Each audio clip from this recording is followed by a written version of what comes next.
উফ, কি গরমটাই না পড়তে আছে, তারপরে এত বেলাও শেষ, আর একটু হাঁটি, গাড়ি পাই না। আরে ওটা যাবে না? হ্যাঁ যাবে দিত। আর ওরা এই পরিস্থিতি কা? এই খারা কি হয়েছে ভাই? কই যাইতাছস? আরে ভাই, বাংলাদেশে যে গরম পড়তেছে, এ আর পৃথিবীতে থাউন যাবো না, চান্দে চলে যেতে হইব। তো সব গোছাই আনিছি, এখন চান্দের দিকে যাইম গিয়া। তোর কি মাথা মুথা গেছে? সকালে কি কিছু খাইছস? তুই যাবি চাঁদের দেশে? সেই গামায়া কি করছে? আর এই পৃথিবীতে থাকলে তো আমি কালকে দিনে হিটস্টক করে মারাই যাই। ও কাজে রওনা দিছি, এসে জ্ঞান দিচ্ছি। জান আপনার কাছে যা। যা বুঝবি ঠেলা কেমন লাগে, যা আমি গেলাম। এই ভাই যাইবো? কই যাবেন? চাঁদের দেশে যাইম। এই গাড়িতে যাবেন চাঁদের দেশে?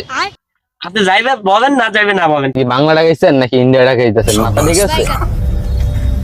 আইছে টাকা দিবে, কত গাড়ি আলা আমারে নিয়ে যাইবো? যান যান যান, আপনার মতো গাড়ি আলা আমার দরকার নেই।